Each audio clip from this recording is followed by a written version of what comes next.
Secret versus Invictus Gaming. Game 2.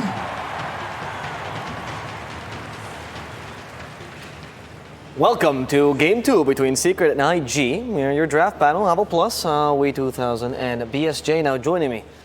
How does it feel, BSJ? Your first time on battle today. I'm feeling good. That was a good first game by Secret. It looked exactly like their first series against OG. They're just balls to the wall aggression, like 4-man wrapping on towers 7 minutes into the game, and then it just never ends. And I'm expecting to see the same thing. Now, what's IG going to do about it? You talked about when we finished the draft. I just don't know what what the strength and weakness is. I just want to see what they're going to do with it, Aoi. So can you explain to me a bit what they ended up doing with it? Yeah, so so I'm going to admit a bit of bias here. I think when Team Secret's dominating, they play my favorite style of Dota. Okay. It's a very, when you think you're stronger, you'll bring everything, but then you'll sort of reset, and there's a time in the game where you'll look for your highest percentage fight. I think BSJ, you're actually mentioning over there, after they collapsed on that bot tower, they spread out and farmed a bit, and they formed a little bit of that secret wall we know to wait for their next timing. Look at it and wait for the high percentage fight. Team Secrets, they're not the team that they did run at them almost constant that game, but it's not mindless. There's always a reason for TA's finished this item, or they seem weaker, the supports don't quite have ultimates, or collapse on bot tower. That game, that's exactly what they did. They identified when their opponents were weak. They have pathetic supports in line and Winter Wyvern for Enchantress. They cannot fight them at all, so they just abuse that timing. After that, they're like, okay, if we kept running them here, maybe they'll take some fight with buybacks. Nah, we'll just farm a bit for timing, and then we'll fight again. The interesting thing about their timings is they're so specific, is that in the early game, Monkey King and TA, very snowball-y momentum heroes, while Venge has to wait all the way until her Ags before she's impactful. So what do? They give zero attention to the Venge with the supports. They just ignore her and let her die a few times bottom, not a big deal. But then after they take the 2 towers, Monkey King and TA accelerate their farm with levels, but they need one 2,500 gold item each in order to be full power. So then you see them chill, and then right when they get that item, the Venge gives all the time in the world. She becomes the one for the next 5-10 minutes to farm her eggs. And I'd love to see that. You give your core space, or Team Secret gave their core space, and then they immediately gave back. As soon as they took up that space, they give back. The next person takes space, they give back, and then you form a coherent game plan. In this game, IG, I think many people would consider Outer Titan probably the hero of the tournament so far. I mean, he's just looked amazing. He's so flexible in what he does. He can be some 5 that's providing strong laning, some team fight, or sometimes he just does 4 and a solo killing cores in the late game. Yeah, you need a core that has built-in armor. That's why they banned the Monkey King. The Monkey King ulti giving you plus armor, which is now removed by the ET's aura, and I haven't really seen any other good options so far.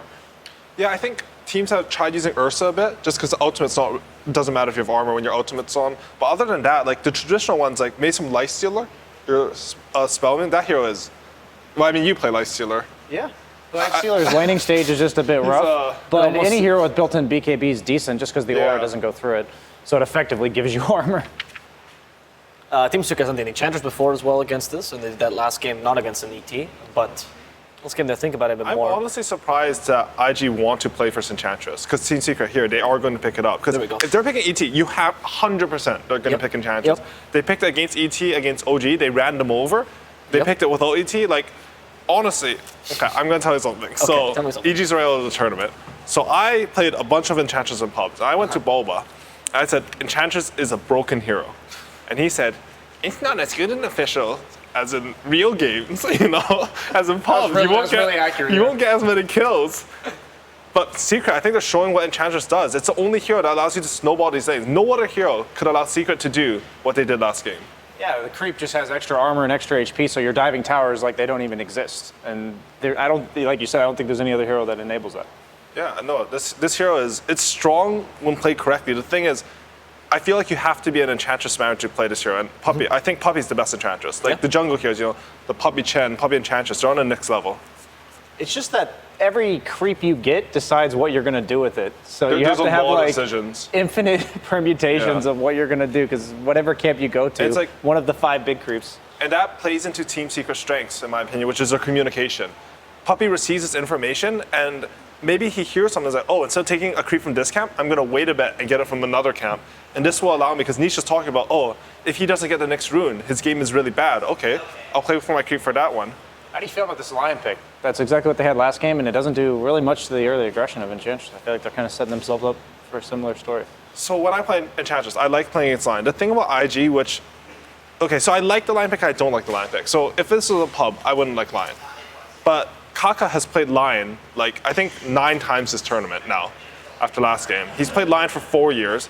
And IG, they thrived in the group stage because they played their own Dota. Like, I think the worst thing that can happen to a team is if you lose game 1 and you're like, guys, let's become a different team right now. We're going to draft different, we're going to play different.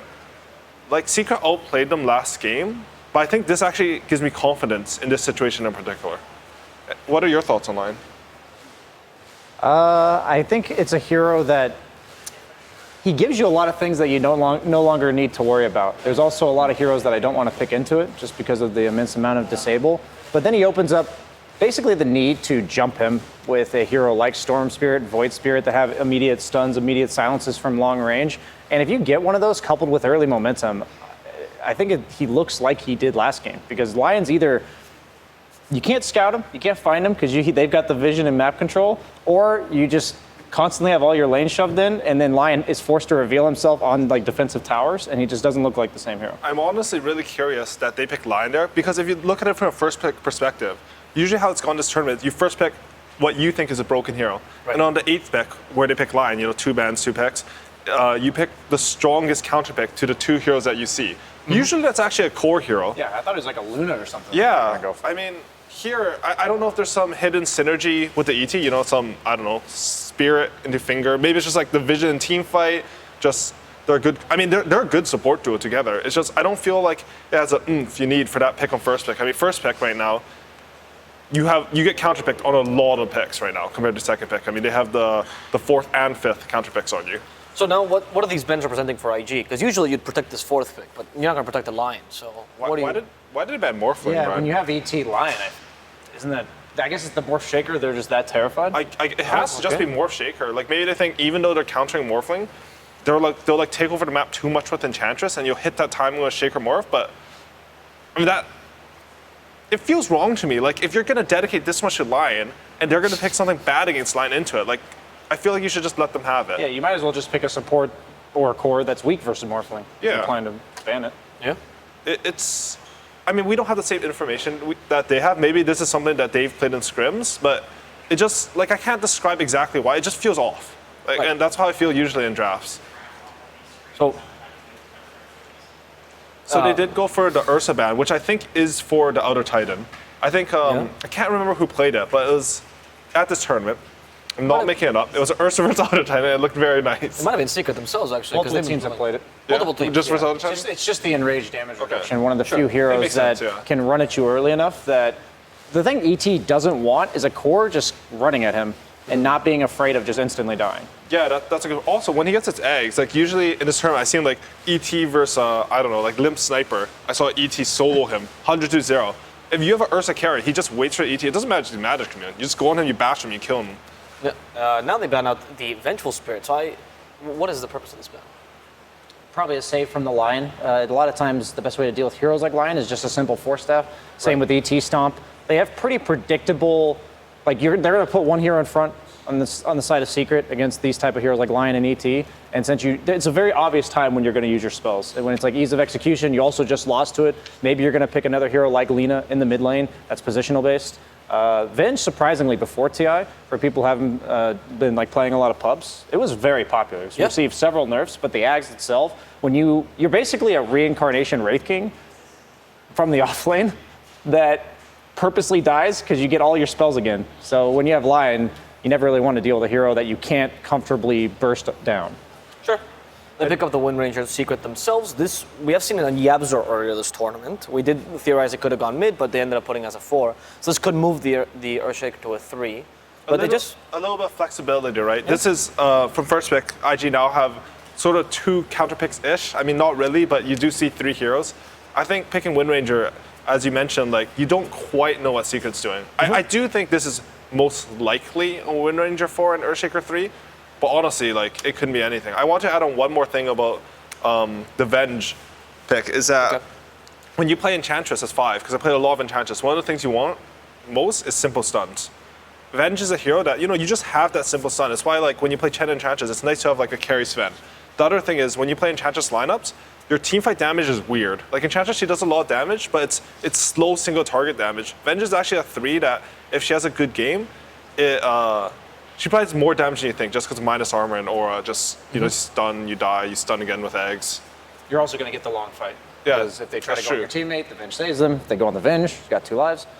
The duration of the fight, I think, will come into play pretty heavily here. IG can either choose to build like sustained damage, so once they burst one target, like they could have a Medusa type carry, or they can go all in on the first 5 seconds of the fight when they pick an off-lane team fight like Mars. That does expect seem something like what it Medusa is, here. though, right? Like if IG don't get a good arena spear finger, some ET spear on it, like I feel like Secret's lineup is set up to kite them. It doesn't mean that IG can't win the fights. It just means that a lot of this game from the first 6 picks looks like it's going to be around that initial initiation. And Spectre, I mean, you know Spectre better than me, Brian. What do you think about this pick here? I considered Spectre in regards to the fact that it's good against the 3 heroes that Secret has, like individually in team fights later on in the game. But laning stage wise, I'm imagining it's going to be a core shaker since they picked a melee carry, and Spectre one of the weakest melee carries early, and then potentially just a 4 Wind Ranger, which Spectre's good against Wind Ranger because her Desolate procs can't miss, and oftentimes Wind Ranger, when she focus fires you, will just kill herself. But if it's a support, that's not really that big of a deal. So I'm worried about her laning stage. She's got a pretty weak 5 if it is the Lion, like if they decide to rotate there. But if they do the ET, Wind Ranger as a force pretty good against ET because you can't attack when she's Wind Run. So this is a hero. But I was talking about leading up to the TI so much, I didn't see it. I got really sad. He had a pretty poor win rate in the group stage. But we talked about the magic immunity against ET. You have full armor because the aura doesn't go through you. And Spectre Dispersion also doesn't do any damage to magic immune targets. So looking like a pretty free Lifestealer game for Matama Man if he just gets like 1 or 2 items. They're going to need a hero IG in the mid lane that threatens physical damage.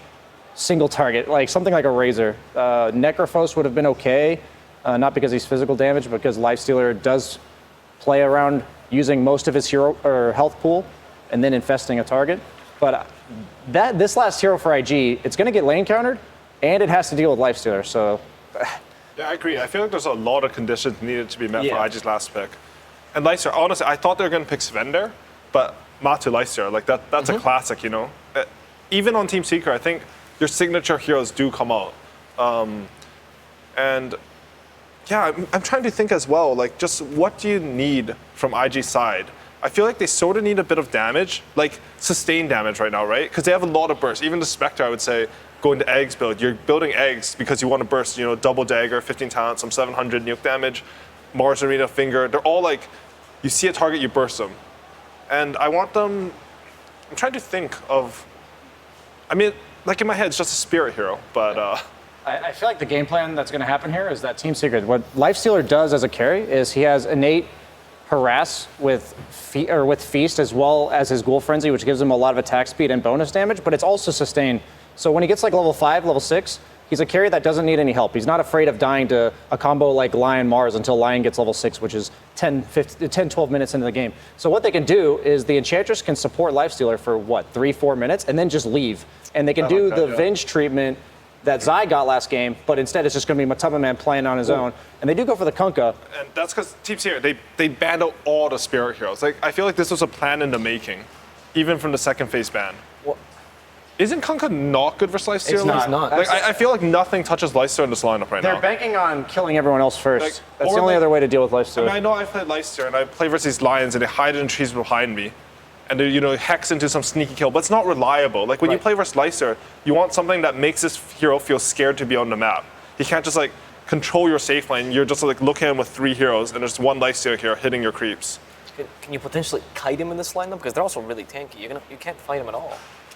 And you even get a TA now, which is actually a great matchup against Kunkka, and a great synergy with Lifestealer. Dual core lineup. Lifestealer is like a semi-carry in regards to the fact that he doesn't need assistance early. He doesn't need to be babysat, doesn't need to be warded for, protected, so they can give all their resources to enabling Zai's aggression against the Spectre and Nisha's triangle to farm. I'm feeling like Secret's going to set a similar pace, and I don't know if IG has the tools to deal with it. Yeah, honestly, I'm a bit worried about Emo's Kunkka mid. I saw this matchup at the Animajor. I know there's been some TA nerfs, but TAs would just take Meld and -5 armor against Kunkka's, I think it's 2, maybe 3 armor. Like, it's not an easy matchup. Kunkka used to counter TA really hard before, but it's not the same anymore, I feel like. Well, we're gonna have to hear from our expert here, though, as we go now to Jenkins with his last word. Hello, thank you. It's me again. On one side, we got Secret Zai on his Earthshaker. Now I'm on camera, that's good. Okay, we have Puppy, who's on his Enchantress. He's gonna be owning up the lanes. They're trying to snowball the lanes. We got Yapsor playing Wind Ranger. If they go late on Team Secret, they're gonna win. But you have to be careful because IG, you know what they have? They got Emo on Kunkka. They have Mars again. That's a great team fighter. These guys can win the team fights if the game goes late. You're not beating a Spectre in the late game. God damn it, you think you're beating a Spectre? That's a joke. You're a complete joke, but there's a dual core on Secret. So will the dual core be successful? Will we see a Spectre win another goddamn game? There's 26 seconds left. I thought this was a lot quicker. All right, on the other side, we have back to okay, Lifestealer. Actually, one very good counter to the Spectre, but guess what? You gotta win early. Will that happen? I don't know. What do I know? You know who does know something? Moxie and Guy who doesn't have a beard. Take it away. Thank you so much for that, Jenkins. My goodness, I don't know what to say to that. I don't know what was on his hands and his face and his belt. What happened over there? Something happened in the last hour. He's just really excited about the game, just like us. It's going to be a really good match and maybe a better one for IG. How do you feel about this Kunkka, though? Because everyone seems to have a bit of a differing opinion, not super keen on the idea, but it is good team fight, right? It's good positioning. It is. It has great lockdown and control. It like sets up that kill for you. It's great. Going to be great against Wind Ranger support typically to lock her down and guarantee her death. It's going to be good against Earthshaker, good against Enchantress, but really bad against Lifestealer typically. And you might not always have the opportunity to kill TA either, especially once BKB timings come out. So if you can have a good laning stage, maybe get an early kill, maybe transition well, yeah, it can look really effective and they could do something good with it. But we might not see the same thing that we saw from Team Spirit when they played earlier today. Now, one of the big things they always say in traditional sports is never give them a run back, and they allowed Secret to get the Enchantress again. It seemed like the panel felt very strongly about this pick, that it really helped solidify the lane.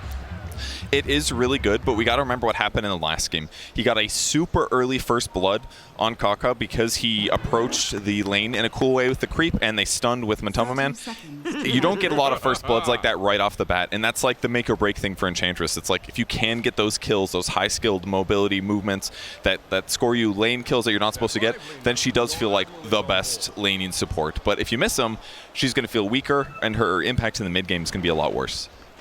So is this a lot of pressure just being placed on Puppy himself to make sure he lands these particular stuns, slows, whatever, or is a lot of it have to do with the fact that IG is going to have to really step up and mess with them? Yeah, I think there is some pressure on him, but as long as he doesn't die and he puts lane pressure, like harassing, that already does a lot. But I would say the game we saw last match with Enchantress, yesterday, that's your best case Enchantress laning stage pretty much. So I'd be surprised if we see another one. All right. See the nice block over here in the mid lane. It's going to be Nisha versus Emo. Nisha really popped off last time. How likely is it that we're going to see something very similar again? Well, they do have sort of squishy supports once again. The Lion as well as the Elder Titan. They're going to have to be a bit careful here, as he does get his Blink Dagger and his basically once he starts getting aggressive on the map. So that's a scary thing for sure.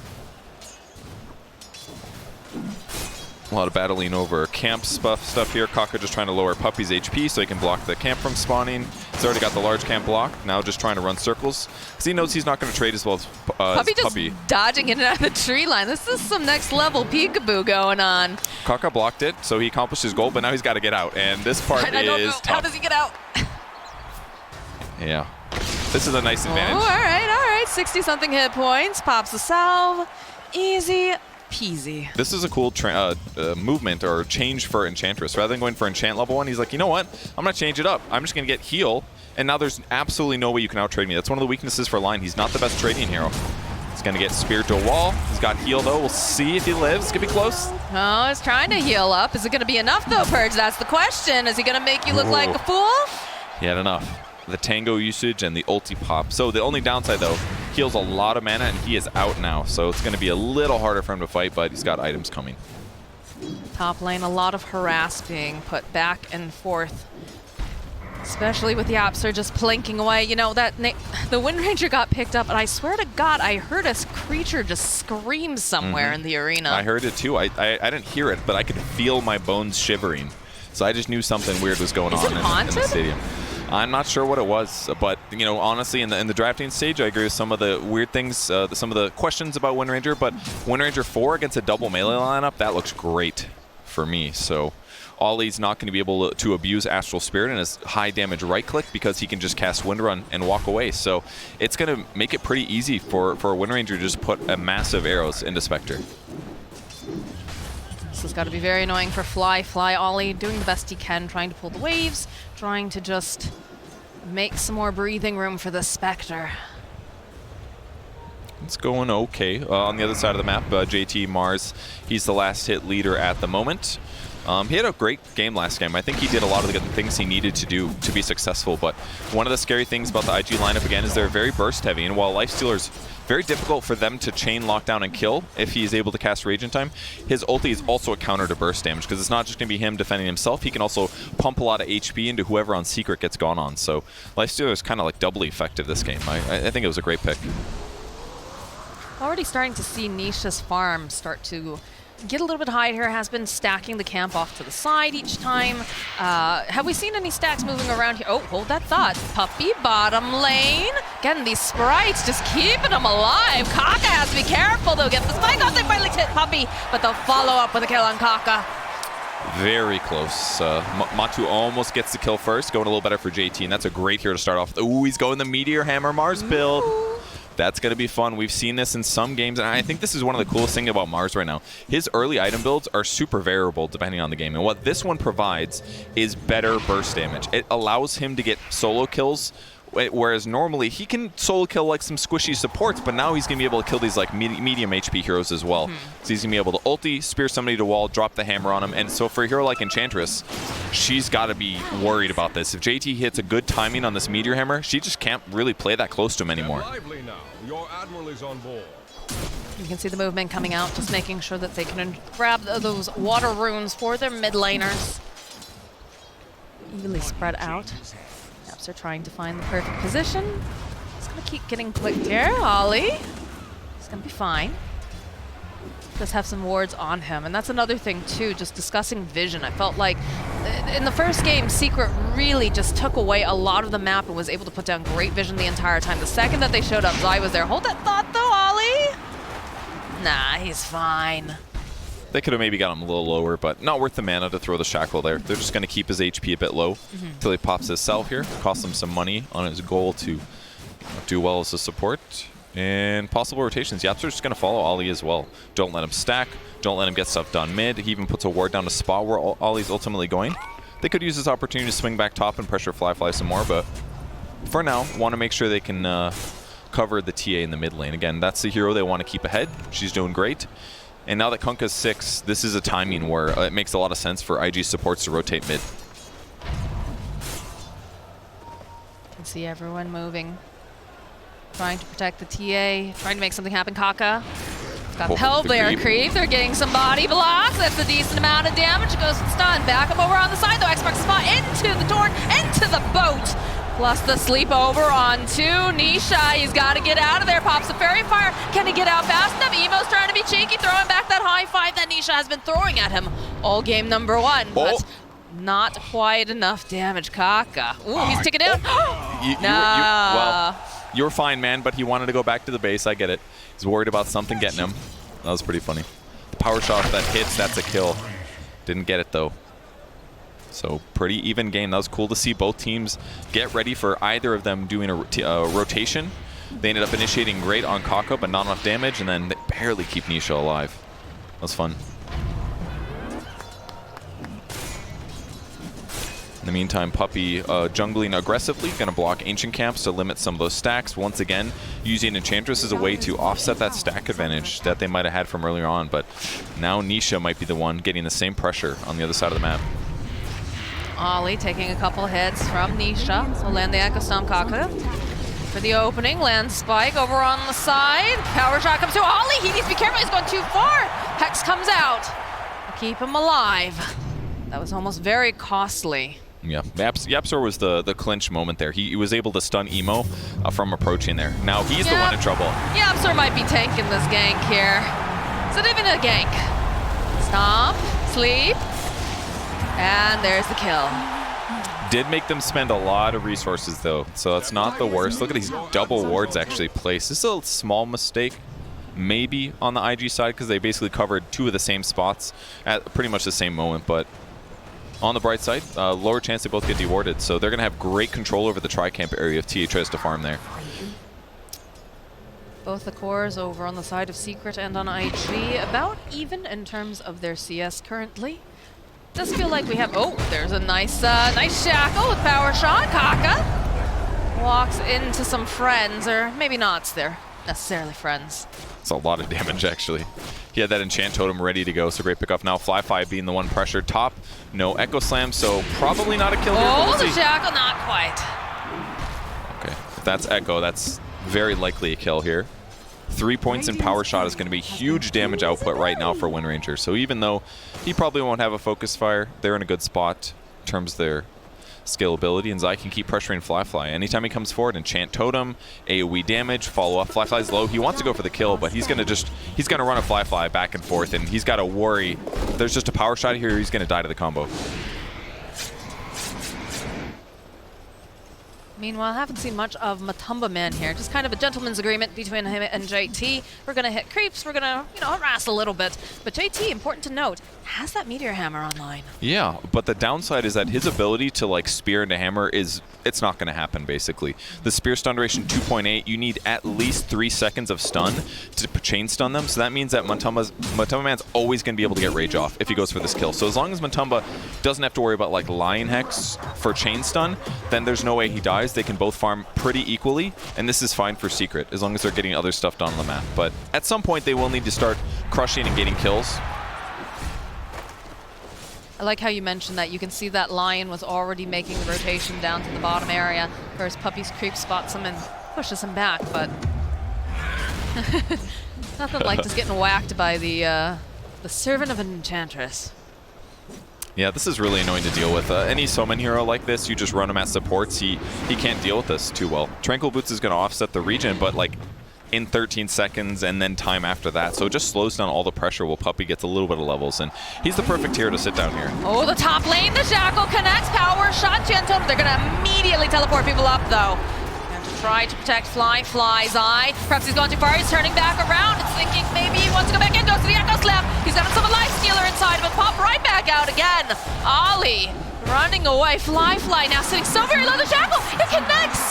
Can they finish anything though is the question. Is Secret, they're putting down the pressure, but they haven't quite managed to win this war just yet. JT getting into position, the Torrent catching over onto Matumba. Emo trying to get some of that cleave damage off JT. Han comes out, Fly, they want Matumba Man, they get the Hex. They're gonna just follow up with the stun, with the arena. And that's a dead Matumba Man. That was a long chase to get that kill, but they finally snag it. Only a 1k advantage, and TA's been hitting creeps the whole time, but I think the nice thing for Secret in that is that they got JT to TP to the top lane, and that fight ended up finishing about by the tier 1, which is kind of the direction he's going anyway, so it's not the worst for him, but Secret really made them work for that fight, and they did a great job covering each other as they were escaping. And that's going to mean that that gold advantage that they just got from killing Lifestealer is not going to feel nearly as strong. But ultimately, Secret's damage is just not quite high enough yet. It looked okay, they almost killed Spectre, but until Lifestealer gets his first item, his damage just doesn't feel that big. Pressure being placed on the bottom tower with the Meteor Hammer, like you said. Need a little bit more disable in order to take them out too. But those towers are free game. Yeah, and that's the other nice thing that Meteor Hammer provides to you. On the bright side, if they can keep drawing JT around the map to teamfight, he's not going to be able to take these towers super easily, but in the same moment, Lifestealer's top, slapping his own tier 1. So they should fall about the same time. So I'd say the game looks pretty even right now in terms of raw net worth. They haven't really let Kunkka get that much advantage. He's gotten 1 kill, 1 assist, so Emo is top net worth. He's happy. Also going an armlet, by the way. They're all going to have tons of armor and HP and strength. This is just like the item of the patch right now, or at least this tournament. And I think a lot of it comes down to like ET, maybe trending it a little bit. This super high armor, lots of HP, fighting early. It's a perfect item for that. So maybe part of the reason it's so popular. I mean, this is just a patch in general where I think we're just seeing way more skirmishing way early. It's not one of those patches where people are sitting back and farming. And if you do, it's usually just the one. So perhaps that's it. But also, when you consider the way that both of these teams play, right? This is definitely a lineup where you're going to see, you know, a lot of action fairly early. Yeah, and they're going to notice the camp being blocked now. Let's see if they end up getting the sentry, or sorry, cliff ward as well. They're actually not. I don't know if they would have checked the cliff anyways, but Quite. it's okay. Main goal was to deward the Ancients, and that's going to be accomplished here, so it'll be easier for TA to accelerate. But there's some pretty good separation between the Kunkka and the enemy team right now. He's pressuring. JT going to hammer cheese this one out as well. Throughout the fort. That was helpful. Yeah, it saves hundreds of HP on the tower. It's going to delay this by a lot. The hammer cooldown is pretty long, 24 seconds. And they're smoking on the secret side, looking for a possible setup here. Also going to teleport Matamba Man in. Just to see if he's going to hitch a ride. It's not. That was cool. IG reads that one really good. On the bright side for Secret, though, they still didn't reveal their smokes. They don't know for sure that they were playing there. And now IG smoking towards bottom. Likely looking for TA, Earthshaker, something like that if they can. There's no one home, though.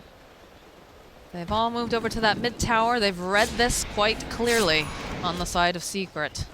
Double damage. They're wandering around the pit. Oh my word, how many double damage runes does Nisha had today? In his defense, he saved this one. It's maybe part of the reason they wanted to fight. Grabbed the DD, bottled it. They would have used in that previous fight. Here's the scout, but it's going to be late, I think. JT shackled to the tree. This is not looking good. The stop, though, coming out. Pop out again. Are they going to be able to blow? Oh, there's the Echo Slam. They get the kill on JT. Secret going right in the haunt for the fly fly. He wants to get in. They have the finger. Can they finish him off? Can they kill the top of it? They will. And they get the Aegis of the Immortal over onto fly fly.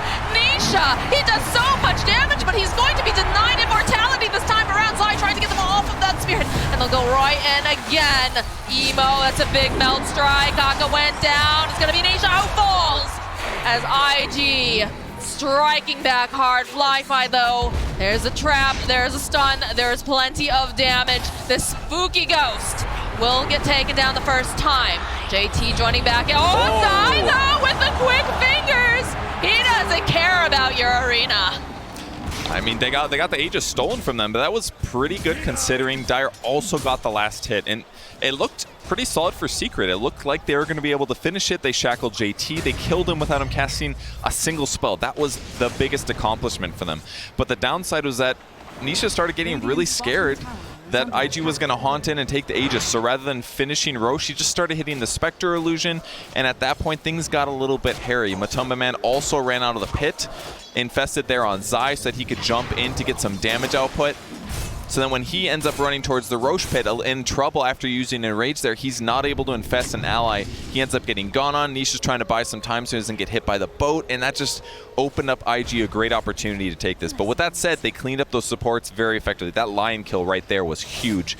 Otherwise, he repositions, he lands more disables. Instead, Secret's able to eke out a bunch of kills and actually make that feel about even. So not terrible for them, but I'm sure they would have preferred to have the Aegis for free.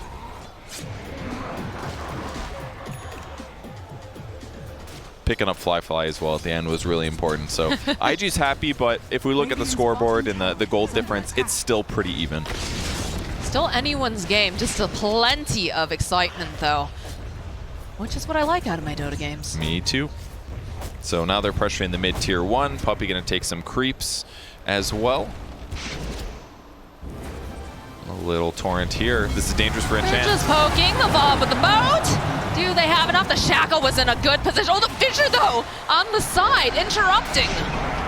Back again. Tumbler Toy going to be able to allow JT to pre-position. I like how Puppy plays Enchantress typically. He goes for that front line, I'm a healer type hero. That's what he wants to do in this game. Just be the one that his opponents go on, and maybe they ulti combo him, maybe they throw the boat on him like that. As long as he gets his heal off, likely going to survive. And that was the case there, easily. Emo having to use that X marks the spot, but there's just a creep hitting their tower here. Hello. And Solar Crested, so and plus 70 like, damage. What is this nonsense? Get out of here. That was actually a lot of damage. Yes, it was pretty impressive. It was. All right, now he's got sending another one. Time for some shards. Here they come. All right, here we go. Gonna cut that wave. Send the big old boy over here. Dude, Oh my gosh. Look at that. He's done some. my God, he did it. Poppy. Throws the stun out so his opponent can't. In the bottom lane, though, they find a kill on Zai. All right, they get something out of the map. That's good. 25 seconds, though, before Shaker comes back, and he's still going to have his spells, so not a bad loss there for Secret, considering their tower is still 3/4 full, and now they're taking away map control from IG. Once you lose that mid-tier 1, it's harder to control Rosh.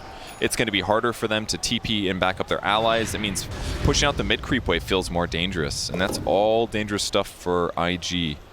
As Secret keeps getting farther and farther. Well, they're not that far ahead, but still, Deso and Blink on TA is a scary thing for these supports at the least. Ganking Lifestealer is really hard. So the fights, while their team fight's very good, IG's got to be a bit worried about pickoffs for a while here. Which is funny, because that's usually how they like to fight over on the side of IG. They don't want to get jumped. And as I say that, they found themselves Kaka. Stomp, though, buys a bit more time. Can hear a shackle on the back lines. Ollie is going to be the sacrificial lamb. And that's the Blink Dagger picked up for Lion this time. So already, this game shaping up a bit differently here for IG. I do like how Secret approached that, though. They're ready to take the fight. They run Enchantress way in the front, pops the heal, and then IG expects like a full committal, so they pop Haunt there. But the reality was like the Haunt just ends up being kind of wasted. So they still get their pick-off kill. Their heroes are pretty happy. Everything's going fine. Now Secret finally getting a gold advantage. TA surprisingly just going even with Kunkka at this point in the game because Emo's been farming so fast. And it's a beautiful Heaven's Halberd game. That was his item choice. Amazing item against the TA. Pretty good against Lifestealer as well if you can cast it at the right time. And their teamfight's only going to get better. I assume he's going to go for the old water park build with Ags and Shard. I do love a good water bender. Your admiral is on board. Yapsor throws out the shackle, just warning off. That was good he did that. Nearby. He would have gone next otherwise, and his chances of surviving that combo were low. So, slow down the rotation. There's also an Ags up on Spectre, though, so he's ready to also join these fights. This is where things get scary. JT actually going to go TP. Looks like they want to fight somewhere else. Killing Puppy seemed a little too hard for him. And even though he's got that Meteor Hammer build, we just haven't really seen it used outside of killing buildings so far. Ooh, an Infest Bomb pop, and now they're going to try to lock him into place, and they'll get the kill on Fly. Smoke over on the side of IG. They were hoping to make something happen. Like you said, they had that Aghanim Scepter completed. But jump forward, JT is over to the wall. They get the stun, the sleep, the boat's coming out, the Earth Splitter as well. They hit 3. Over inside the Echo Stuff coming out from Zai, but it's already too late for Puppy. Somehow Nisha's still alive. Ollie, though, is in a world of hurt as JT is forced to throw the spear out against the tree. And IG will back. Put a lot of resources into that. And most importantly, what it was is that Refraction was pretty much almost off cooldown by the time they won on him. So they got Nisha low. He pops the Essence Ring. He knows he's the guy to kill in these fights. Between Essence Ring and the new Refraction charge, after that boat hits, he's able to reset and his team backs him up. So they get a lot out of that. A lot of big spells were used on the IG side. They'd killed Spectre earlier, and they pick off the Elder Titan, all exchanged for an Enchantress. Not a huge loss here. And Enchantress is only going to get harder to kill. He hasn't bought Locket yet. He's got a Solar Crest. He just picked up Untouchable at level 9 because he just knew it wasn't that important earlier. So he's just going to be even harder to kill when he frontlines. Net worth still fairly even between the two mid players here. 11k on Kunkka, 10k over on this Templar Assassin, and they're making moves on the side of IG. Got JT, he's going to be making his way over, letting Kaka lead. They know that Nisha probably is in this area. Kaka not going to go quick enough. It's going to disrupt the vision, though. Follow up with the Hex. They have the Shadow Step. Fly joining on in. Torrent comes out. Can they finish him off the sleeve? Nah, Nisha goes down. It's a great catch. They're looking for someone else. They found themselves a Poppy. Come back, Poppy, says Fly. We're not done just yet. And there's the negative. If they can catch your heroes one by one and separate you, that's where IG can run you down so easily. Especially with the Ags on Spectre. Can haunt one fight, use Shadow Step for the other one. The dagger is such a good vision tool. You can just stay on top of the TA and get JT to follow up. These Blink daggers are really powerful for IG right now. JT on the hunt. Tumba in though. Let's finish up the Silver Edge. Zai just right outside. They go for the Shadow Step, though. They want to get rid of this Earthshaker. Follow up the Meteor Hammer. Not going to be able to quite connect as they do clean up over onto Ollie. Zai does eventually fall. Got the Gale going. Kaka. Oh, the Shackle. Oh, Kaka's dead. And it's looking like we should probably be able to see the escape, but... Run out of stuns there. Earthshaker is like 85% of their stuns. He dies on the top set there. I like how Matumba did that. He goes for the Silver Edge after the armlet. He's just running around looking for these easy support kills. If he catches either Lion or the Elder Titan, it's a pretty easy kill if he starts on melee range. And that's what the case was there. Just a bit unfortunate they didn't have another Disable to stop or kill Kunkka. That would have been a great pickup. Radiant's bottom tower is under attack. Well, I'm sure Emo is feeling very lucky and very happy that they weren't able to get their hands on him. Yeah, he's pretty survivable now. Picks up a plate mail, so not going to go the water park build, unfortunately. All about keeping his hero survivable. And there's a lot of physical damage that's perfect for him.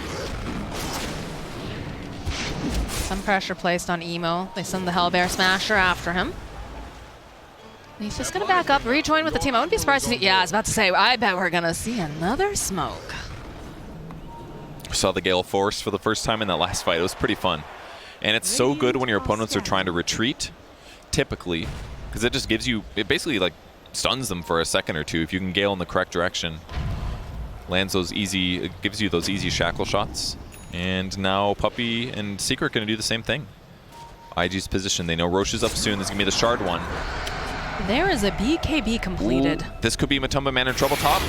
Matumba Man, he's baiting in. They'll follow it up, but no way. Gale Force coming in hot. This is looking bad for Ollie. He's going to get power shot at JT too. He just gets obliterated as a follow-up. Emo, he's tanky. We talked about this. He's going to just try to crawl away, but there's so many people holding him into place. Kaka does fall offside the screen. He's forced to just teleport out. Oh, he can't. He's going to be stuck here. They throw on the high five. Come on, give us the high five. Let's go, Emo.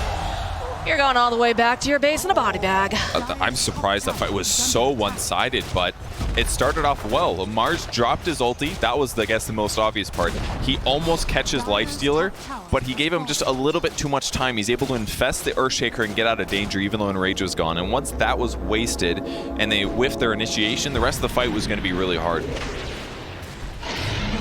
There it is. There's the first Rosh of the game going over to Nisha. And that's going to give net worth separation. 1,400 free gold for TA for the silence traps. That's going to be really dangerous for Lion. If he ever plays in the area of TA and he walks over a trap, he's just dead.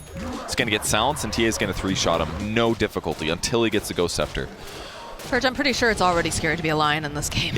It really is. But for these top pro players, they're going to be quick to react most of the time.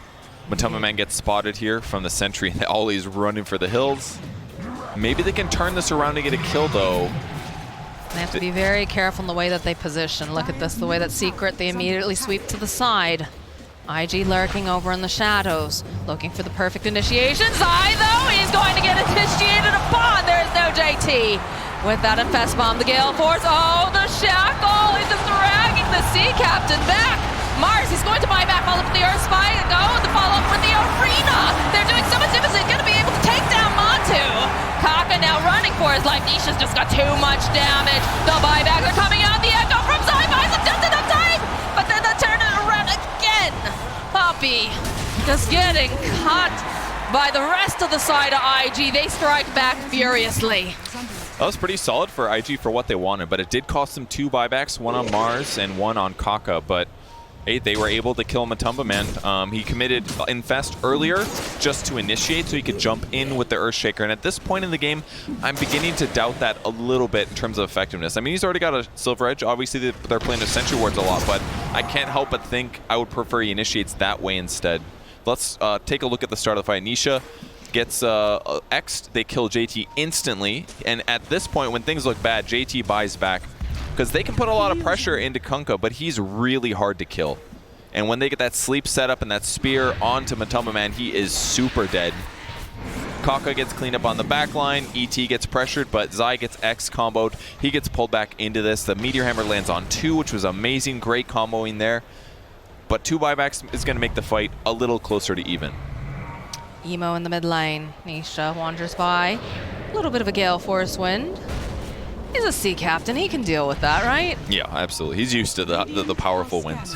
But you just can't pressure this guy. He is so tanky. He's got almost 40 armor on a strength hero. He's got to be like the guy you ignore, I can't help but think.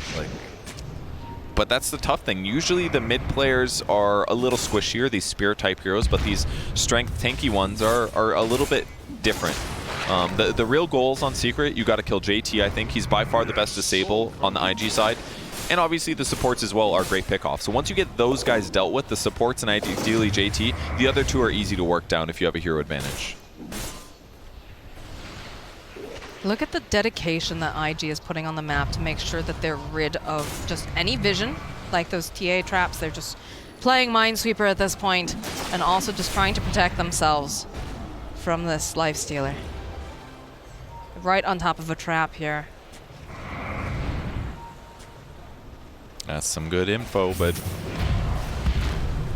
JT is not necessarily the guy they want right away. The silence there ends up stopping Kunkka's X combo. But here they go. The back line, the Echo Slam comes out. Ollie! He just immediately then followed with the Arena. The Gale Force blowing everybody away, though. Kaka tries to run out. They'll be able to get the kill over on Decisive, but he's already done what he needs to get done. Yapsor X'd back. Emo, he's a tanky person. Looking for the stomp. Blind Fly, he's gonna try to create some kills. He's trying to just get away as fast as he can, but Kaka not gonna be as lucky. They'll turn around again. Yapsor falling. They're going right after Matu. Matu's not looking too great. Is he gonna be able to hide? They have so much vision everywhere. That was the problem. Looks like he is going to survive. He is so fast there when he rages. So they sort of win another team fight. 6k gold for them, and the TA's Aegis is just not something that IG ever wanted to put effort into. And it's kind of interesting, but hey, it's allowing Nisha to basically do what he wants in the fights, hit those supports, prevent Kaka from getting a Ghost Scepter. Because if he had this in the last two fights, the fights do not go well for Secret. So the fact that they're continuing to keep him down is a big advantage. Some nice neutral items dropping here as well. Did you know, I believe this is the first TI that we have neutral items. Really? That's interesting. Because we've seen a couple phases of neutral items so far. We have. All right, still playing the map aggressively. Matoma Man is looking for these easy ones. He's gonna hit on the creep wave. JT could go on him, but it's still really hard. Look who's lurking nearby. Oh, is he gonna hit him with the hammer? Nice. He gets him. Does manage land. Little cheeky move. Just teleport on out. Just saying hello. If he had one other support there, that they can actually get a kill with that. That would have been really cool. Either way, what better BM than landing a meteor hammer on the enemy hero when they don't know you're there? That was pretty cool. Surprised we didn't see the high five coming out. That's really dangerous. A great way to reveal exactly where you're standing. There's times for it. That was not one of them. Important to note, another big item coming out for the side of Secret. We have the BKB picked up now for the Earthshaker. Yeah, that one's big. I love always using Fey Grenade. It's one of the best items for Earthshaker neutral. You just use Enchant Totem, you throw the Fey Grenade out, so you get basically 2 Enchant Totems. The first one, the Fey Grenade one, doesn't count. It's a huge amount of damage, especially against the supports. That's very spooky for IG. But now that he has the BKB, he can continue being as aggressive as he wants, but he's going to be able to retreat afterwards. Run out of any X worries, or the Mars ulti, or the Stomp. Zai's going to get multiple rounds of spells this fight, almost for sure. Look at this, though. Look at the win probability. It is still anyone's game, even though there's a 6k net worth lead going over to the side of Secret. And the later that this game goes, the scarier it's going to become for Team Secret. Yeah, that's true. Spectre as a late game carry is just so strong, because any damage you take is going to get reflected in almost all circumstances. And now it's time for the Ags on Kunkka. It's going to be great against the Wind Ranger, the Enchantress. Once again, he puts a little pressure on Yapsor top, just popping the reality, or the Shadow Step for that one.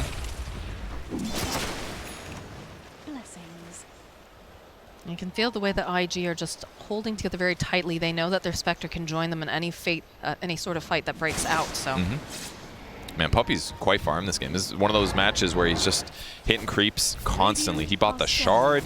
He's got Holy Locket. He's constantly going to have some spirits flying around him. He got the heal talent. His whole goal is stay alive in the fights. And it's looking pretty viable right now, honestly. They don't have the best ways to just kill him right off the bat. So as long as he gets his heal off, he should be able to keep his Lifestealer and others alive. But the gold advantage is still pretty flat. Secret just going to be looking for an opportunity, maybe a pickoff. but they've got Rosh control. That's the big thing, and it's coming up kind of soon. They have the Rosh control, but they also just picked up some more items over on the side of IG here. We now have the Aghanim Scepter completed. We're going to have the Torrent Storm, the Water Bending, and it's going to be a bit more dangerous for them to fight around the pit if they get the initiation off in time. Granted, they do have BKBs. The jump forward, though, they found themselves Anisha with the torch, going to put them over. They use the finger, and they have the damage to take him down. And this is looking like a dead puppy, too. This leaf comes out, all the water up. Again, the high five being thrown into the air. Very close. The Fissure might have bought him some time there to survive. He could have gotten the BKB off potentially and escaped on the TA, but unfortunately he was just a little bit off. Wasn't able to catch JT from throwing the spear, so two big pickoffs, and that's a big gap close in terms of net worth now. Those IG pickoffs everybody's been talking about paying off hugely there. That's how they like to play. They're allowed to play it, but this is not looking great here for Fly. That Gale Force wind, he's trapped! Birds in the wind's not his friends. And the Yaps are paying off, right? He's been spending constant time top, pressuring with power shot from a safe distance, and he's still contributing with the Gale Force there, keeping them separated. So Matoma Man got an item coming out. It's going to be the Basher now. Going to make it even easier for him to kill those supports. Might be able to catch him before they go Scepter, for example. But for people with high net worth, it's all those cores, the carries and the mids, all sitting about equal. This game's still up for anybody. But that pickoff was huge. That's going to make it so IG can't take Rosh right now.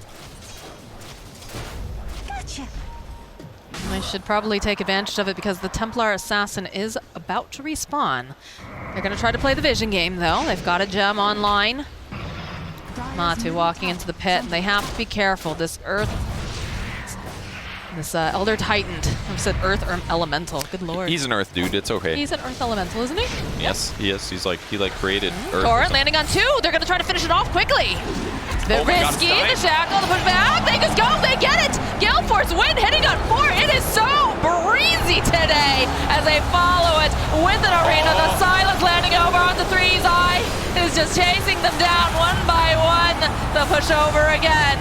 Follow up the boat. Pop B side step. Easy peasy. Do manage to go, and they'll try to put out some more damage with that illusion with the Spectre chasing after Poppy, but it is too late. I looked away for a second. All of a sudden, Rosh was dead, but it kind of makes sense. Lifestealer does huge amount of damage. Tia has insane minus armor right now. But I think my favorite thing about that fight is after the Gale Force clumped up IG so much, Zai blinks to the high ground with the Fissure, and I was like, oh, he's running into Echo. He didn't actually have it, but I love that he moved in to make it seem like he was going to. Purge, what's the weather like today? It's cold, very windy. Been rained on many times today, and Kaka is not liking it. That's what I gotta say. But no, indeed, it's a little too windy for the liking of IG. This Ward's doing a great job spotting out Secret, making them feel scared going high ground, but not Puppy. Turns the heal on, he runs at his opponents. Go ahead, guys. You could hold those sprites, oh my word. I mean, his heal's incredible right now. I've done the math before on this Nature's Attendance skill, and it's insane how much heal it puts out. If it's not like 4 heroes hitting him, he's not dying. I don't think 4 heroes want to hit him. I think they have much more important heroes to hit. Mid-tier 2 just being pressured by Anisha alone with that Aegis. They did get an Egg Shard Blessing, by the way. That went on Lifestealer. It's going to be very helpful. You know, I used to be a hater of the Sags, but I played with it recently. It feels great because you've got a 20-second cooldown and being able to jump in an opponent. Normally it has to be an ally. Now it's like whoever's killing you.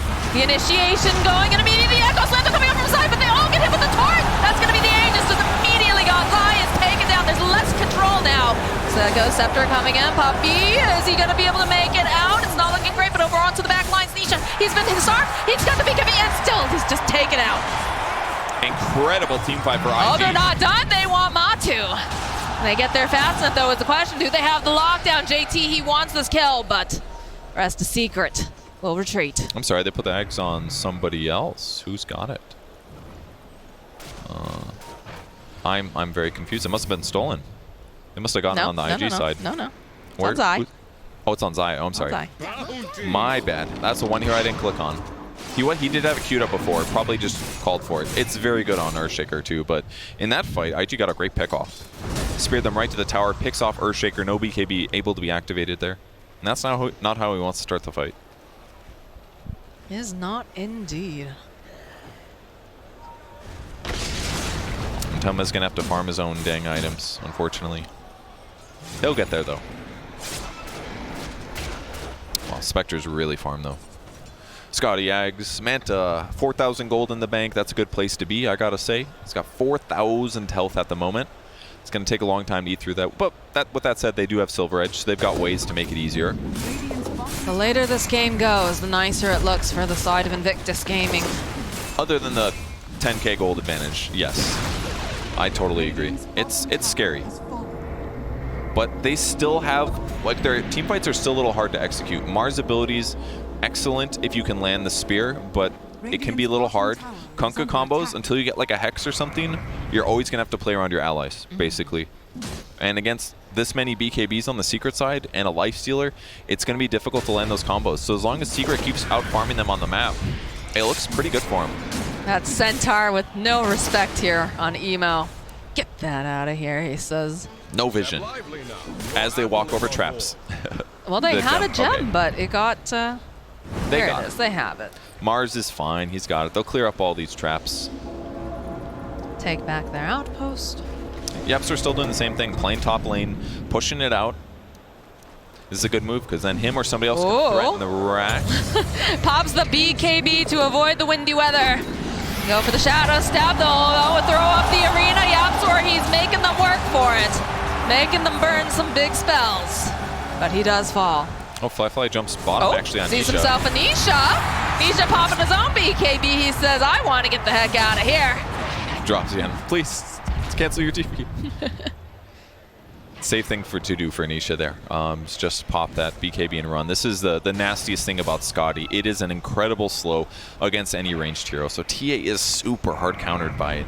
Because anytime you hit him, whether you pop BKB or not, you're not running away. So he's kind of forced to BKB TP almost every time. Even though there wasn't quite somebody there in time to interrupt the stun, it was by far the safest thing to do.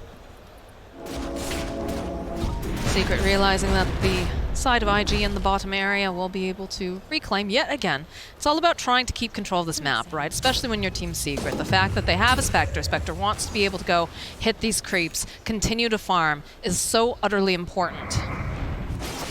And that's the nice thing as well. They can just drag IG around the map ideally, and that's what they've been doing. They keep pushing top with Windranger. There's occasionally a gank bottom, but it wasn't just Spectre, other heroes TP'd, and that just means Secret can now go hard on the top lane again. So they retake the Shrine. Puppey plays in the middle area. That way, if anybody that's gone on, it's him. He has lesser net worth, isn't as important, is harder to kill. So it just means IG has to spend a lot of time running back and forward.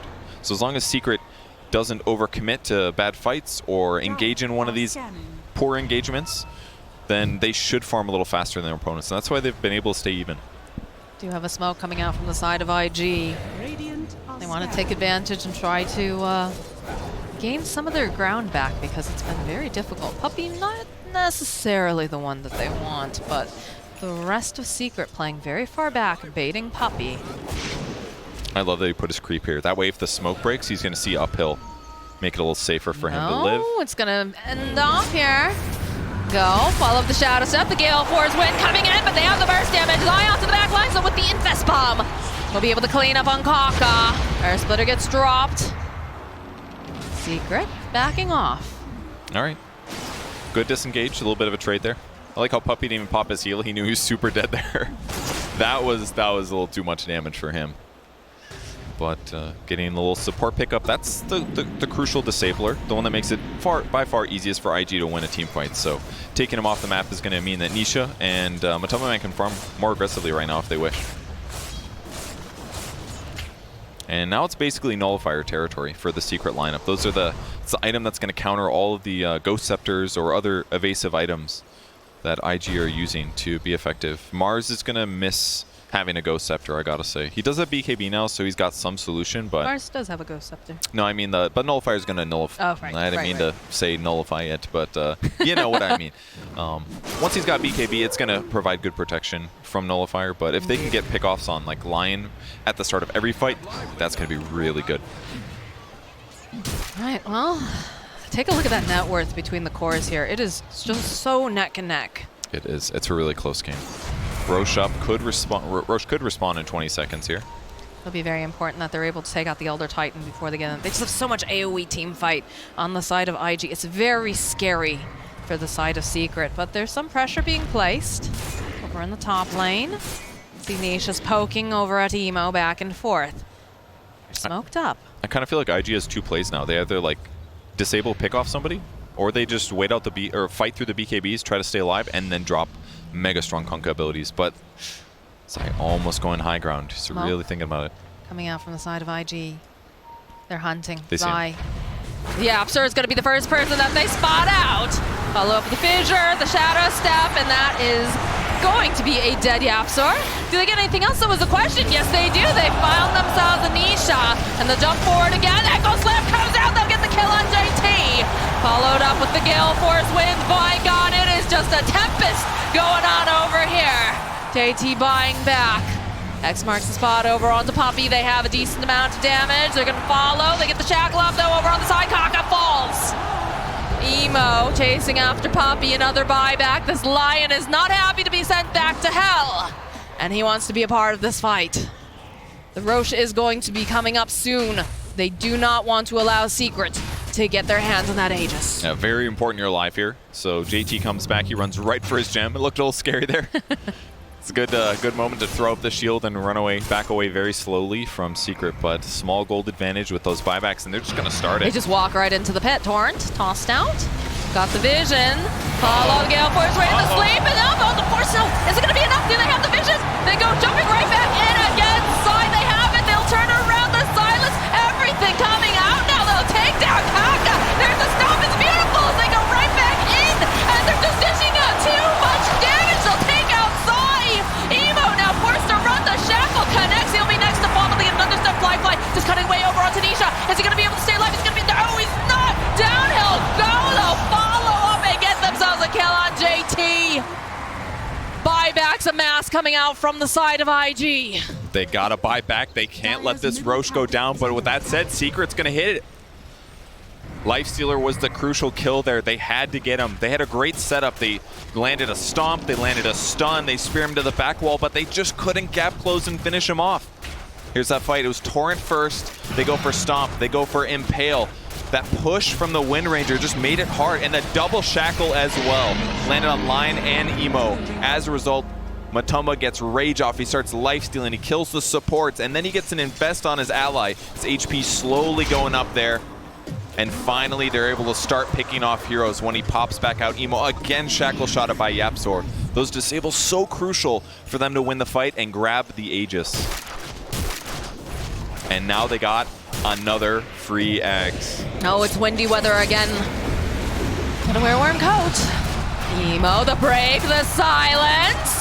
Matu just chasing him down, gets a couple of these nice hits. Fly trying to assist, trying to help, but it's going to be quite enough. All right, the force back, follow up and stop, nice force again. Uh-oh, this is not looking good. As that's going to be the Aegis Puppey.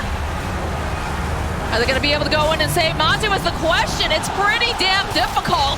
The Echo Slam, though, coming out from side. They turn again. Again, they just take down Flyfly. No buyback on the Spectre. Beautiful sleep coming up from IG, but Secret, they don't care. They're going to take a short little nap after that, and they're going to go right back in and get ya. Kaka's next to fall. Emo just getting thrown around by these Gale Force Winds. The GG comes out. Team Secret just looking too damn dominant. Absolutely incredible performance from Team Secret. They must be so happy right now. Man, that game was even for a long time, but they crushed it. Absolutely crushed it in those mid-game team fights. They force-staffed their allies, they glimmer-caped them, they bought them time to survive, and they won the fight. Absolutely incredible, just neck and neck the entire time. Just watching these two teams battle it out, watching them play a game of cat and mouse the entirety as they just find these openings, and it just looks so gosh darn good. They made IG's heavy gank heroes look kind of mediocre based on the way they played. They made them chase them around the map. They were constantly pushing the top lane. They didn't give IG the space to just get pickoff after pickoff to set tempo. They just kept the game mostly even with a slight advantage, and then they would just walk into Rosh because they could kill it so quickly that the time that IG had to react was just, it was like 20 seconds or less every single time. It was just so impressive the way that IG again was sticking in there the entire time. They were trying to be very patient, trying to find those pickoffs. But like you said, Secret, they're just an incredible team. They realized, okay, they've got this little bit of a, I don't want to even say an advantage, but you know, they're staying in there. This is exactly what we need to do, what items we need, and we're just going to be able to run them over if we're patient. Can't wait to see what happens with Secret in the rest of the tournament, but they are absolutely on fire here. I'm really surprised, but hey, good for them. Yeah, they're looking hot, and they're going to be continuing, and they will take this series 2-0. Thank you very much, Moxie and Purge. Team Secret, their patience that everybody has so praised throughout the years, and here at TI as well. That paid off for them, and they have taken the series 2-0 again. This is another 2-0 under their belt against a strong team. Gentlemen, what can we say about this game? It was very back and forth this time. Team Secret didn't really have that firm of a grasp on this game, but how did they manage to take it in the end? It was just a wild one, and I think that's where, you know, Secret just kind of embraced the chaos. They had all these like crazy team fight spells. The Gale Force we saw in full force, something that really hasn't made an appearance too much on the this TI, but it's one of those kind of new Aghanim shards that has this crazy impact on fights. Zai's Shaker was just jumping in and out of fights. Machu's Lifestealer felt unkillable. It was just chaos, and Secret, they loved it. We can talk about the technicalities, but that hug at the end of the game between Yapzor and Papi, it feels good, man. Like, you can see the emotions, you can feel them, and I'm really happy for them. And they deserve it, because I'm looking at this game and I'm thinking, how do you beat Secret? Like, it didn't feel like IG was doing anything wrong in this game, and they still just couldn't catch a break. Remember when they were chasing Lifestealer on the top lane? The moment the arena falls, it's the same second that Zai is blinking in and he's getting infested. That's just on point. Yeah, absolutely. I mean, it's October Secret. I don't really know what to say. This is what happens every year after year after year. You got August, you got September, and then Team Secret months for a couple of months, and then, you know, they qualify to TI, and then things look rough. But no, I genuinely think like they seem to have their strategies like really well put together. You saw this Elder Titan. I don't think you play Elder Titan against Team Secret anymore. They responded with Ench, which made it impossible to play it in the off lane against Puppy, and then they had a Wind Ranger on the opposite end. Elder Titan just had no good lanes, and I think it's just that hero has not had that issue at TI. It's gotten really good laning phases every single time. October Team Secret had the strats. Now, let's see the stats. And for Team Secret, I believe this is the first time they've ever made it into the top 3 of any international. This is like huge achievement for them. Yep. And man, they did it in very impressive fashion. If you're looking at the screen and you're a noob to Dota like me, or you know, maybe your top tier knowledge isn't really there yet, tell me about the score here. What really stands out to you in the stat screen? Well, if I just look at the heroes, and if I hide the names of the teams, and you tell me which draft is better, I have to say that I would go for IGs. I think it's a little bit easier to execute. I understand the Enchantress and Wind Ranger versus Elder Titan, but there's just so much to them, having an easier meta hero in a form of Spectre with that Aghanims. It just plays itself. Team Secret, they just needed to outplay with every single team fight, and they did do exactly that. That last Rosh fight that brought them ages, that was so on point. Maybe a little bit of luck as well, pushing the Lifestealer to the edge of the pit and not being able to get on top of him. But when it comes to the stats themselves... You can't even tell who won. Like, you see this Kunkka, who's 6'4", this Fly Spectre, 9'4", same net worth as Matu's Lifestealer. It shows how even this game was. And the fact that, if anything, the stats don't really show who won, but it's Secret who was just more clutch because of how close this game was. Parker and I were watching the game, and we were thinking, how do you kill anyone? How does this Kunkka with Halberd, with AC ever die? It was so difficult to take down targets. Well, they managed to pull it out and get a 2-0, but we still have to talk about Invictus Gaming. They did go 0-2, which to most people might think, oh, well, that's not a good score, but they're still a very, very strong team. So let's talk a little bit about what they did well. What do you think? What do you think IG's best best strategy was in that game. I think their adjustments they made for game 2 are pretty solid. Yeah, I would agree with that. I think IG, to me at least, they looked strategically like. I feel like Secret, they're taking the first step ahead of the meta now. That's the feeling I'm getting. Now, they proved it against OG, they did it against IG, and I think they started adapting. You notice, like, in game 2, it was a much, much closer game. And IG quickly realized what they did wrong, and I think they figured out, like, this could potentially solve the problem. Yeah. But I think they only got halfway there. And I think the issue, for me at least, stems from the Elder Titan. It's just, it feels like Secret knows. They know what to do. If you pick the ET, I think you're giving Secret the upper hand. That's so interesting because before we went into the draft, you guys were like, if Secret lets you pick this hero, they already know how to counter it. It just feels like they're like this ultimate superhero or villain, whichever way you're looking at it, that just can't be stopped. So for the teams that are going to have to play against them, what can they do? What is the strategy? I still haven't figured that out yet. Try and think 2 steps ahead, maybe. It's hard to say. In Like this game, we chess. see some of these highlights, and it was just always Secret who just somehow come on top of these crazy, chaotic team fights. The Wind Ranger Shackles on point, the Gale Force, Zai just constantly breaking up team fights with fissures. They take these heroes that seemingly are one-shot ponies, and then they turn them into three-dimensional, I don't even know, the fissures, the echoes, the jumps in to save heroes. They just squeeze every little bit that they can out of those heroes. Yeah, and I feel like the games that you see, like even like maybe like a tier 1.5 or lower division DPC teams, you see these crazy spells and these fissures stuff. Usually just random stuff happens, I feel. But every time Secret's fighting around them, like it feels perfectly calculated. There's never like a fissure that slightly messes up one of his teammates. The force staffs are always used perfectly around it too. So it just feels like Secret fully understand how to use these crazy like mobility spells. And I think to speak about IG, I mean, they almost matched them, right? I think like despite being strategically, in my opinion at least, playing from the back foot, they were fighting on even grounds with Secret for most of that game with less resources and in positions where Secret were deciding where you're fighting. Like they were going Rosh, all right, we have to respond. Secret runs to the other side of the map, all right, we have to respond. So even though I feel like IG was put on like the back foot, they were still giving them a pretty close shot. So if there is some sort of rematch happening, I think it could be a really, really interesting series. So are you saying that if it was a best of 5, that maybe things would have gone differently? I think we could have potentially seen a comeback from IG because they really adapted well into game 2. Depending on if they would question mark or not. I think game 3 would have a question mark from one side or the other. Well, it was a 2-0. Let's take a look at this bracket here. So Team Secret will be moving on in the upper bracket. IG will be moving down, facing the winner of T1 versus Vici Gaming. Now, as IG, how do you prepare for that upcoming matchup? What would you do?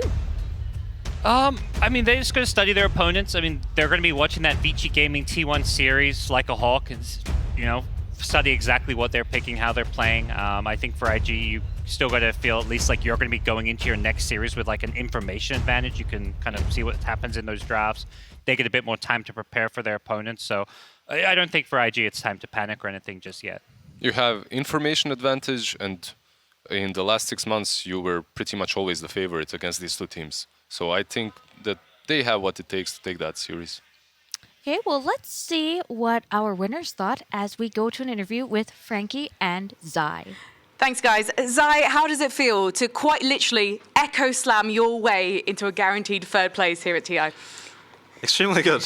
My pulse is still running very high after that game, but we're calming down. But yeah, just super happy, super excited. You must have had your patience tested quite a lot, though, towards the second half of that match, because you seem to have the advantage, and yet it looked like IG were just not going to move. They were not letting you anywhere near their base. Yeah, no, IG is very good, and they play fights in a way. Like Kaka is an incredible player, and it's literally as simple as if we kill him, everything is good. If we don't manage to kill him, we're probably losing the fight. Well, yeah. So it was pretty much that we're dealing with that in the game, and the fights that we did kill him worked out. The ones that we didn't, disaster. Now let's talk about the game 1 draft. Were you anticipating the Mars Lina pick with the Venge pick of your own? Yeah, and so I mean we know for sure that they like Mars Lion, and Kaka loves his lion. We have a nickname for him. We call him Impaler. So we know he's playing his lion. So it wasn't that hard to see it coming. Yeah. And can you see yourself in the finals of TI? Is that easy to see coming? I mean, it's one step at a time. All I can say is we're playing great. We all feel great, and yeah, hopefully we carry on doing it this way, and then I think it's very, very realistic. One more quick question. If you win TI, will you actually tweet about it? Yeah, because I've lined up my tweets nicely. So if I do win TI, I have the exact same tweets, except with TI, and it's going to be great. I love that he's got his drafts loaded up. Thank you so much, Zai. Congratulations. Let's head back to Sumi and the boys on the panel.